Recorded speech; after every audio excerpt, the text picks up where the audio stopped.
I have sat across from engineers with a master's degree, 5 years of production experience, and a genuinely sharp technical mind, watching them make the exact same cloud spinning mistake a total beginner would make. Not because they are not smart. They are some of the smartest people I have worked with. It is because knowing the right answer and actually acting on it when money is involved are two completely different skills. Today, I want to walk you through why smart engineers and smart founders consistently make bad spending decisions on cloud and AI costs. Not out of ignorance, out of psychology. And once you can name what is actually happening in your own head, it gets a lot easier to catch yourself before it costs you. Let's start with the one I see most often: loss aversion. Loss aversion is simple. Losing something hurts roughly twice as much psychologically as gaining the same amount feels good. Losing $100 stings more than finding $100 feels great. Here's how that shows up in a cloud bill. An engineer will spend 3 hours manually trying to shave $20 off a monthly bill because the idea of losing that $20 every month feels unacceptable. Meanwhile, that same engineer will happily leave a much bigger, much easier fix untouched because it was never framed as a loss. It was just the way things have always run. The irony is brutal. Loss aversion makes us hyper vigilant about small, visible losses and almost blind to large, invisible ones. A $20 line item feels like a loss. You're staring right at it. An oversized instance running 24/7 that nobody ever resides doesn't feel like a loss at all because it was never a decision anyone consciously made. It just is. Next, the sunk cost fallacy. This one is almost universal. Once you have invested time, money, or effort into something, you keep investing in it, even after the evidence says you should stop. Because stopping would mean admitting the earlier investment was wasted.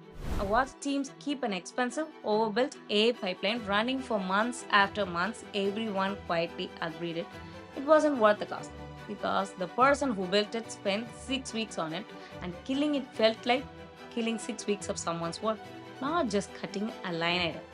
Here's the test that actually cuts through this. Ask yourself, if I was starting from scratch today, knowing what I know now, would I choose to build this exact thing? The honest answer is no. The 6 weeks you already spent are gone either way. They are not a reason to keep spending more. They are just the price you already paid for the information you have now. Next, mental accounting. This is the tendency to treat money differently depending on which mental bucket you've put in. Even though a dollar is a dollar, no matter where it came from. I see this constantly with cloud budget specifically. A team will treat their infrastructure budget as untouchable and scarce, while treating their experimentation budget as basically free money to burn, even though it is coming out of the exact same company bank account. An experiment that quietly racks up 1,000 in AA APA costs gets a shrug because it was just testing. The same 1,000 spent on production infrastructure would trigger a full review. The fix here is almost embarrassingly simple, and almost nobody does it. Stop mentally separating budgets that are, in reality, one shared pool of real money. A dollar burned in an experiment is exactly as real as a dollar burned in production. Treat your review cadence the same way for both, and you will catch far more waste and far earlier. Next, present bias, also called temporal discounting. This is our tendency to massively overvalue an immediate, small reward and undervalue a bigger reward that is further away in time. It is why people ship the AI feature today using the most expensive model because setting up proper cost controls feels like a delay, even though that delay would have saved real money every single day going forward. The short term win, shipping fast. Feeling productive today always feels more real than long term cost because the long term cost hasn't happened yet. It is abstract. It is a future problem for future you. And future you unfortunately inherits every one of today's shortcuts, all at once, usually in the form of a bill that jumped overnight. The fix is in willpower. Willpower loses to this bias almost every time. The fix is removing the choice entirely. Build the cost check into the deploy process itself. So, shipping fast and shipping cost aware. Stop being two separate steps you have to choose between. And last, anchoring bias. Once a number gets planted in your head, your first month's cloud bill, your first AAPA estimate. Every future number gets judged relative to that anchor, even if the original number was never actually reasonable to begin with. I've seen teams treat a wildly inflated first month bill as the new normal simply because it was the first number they saw.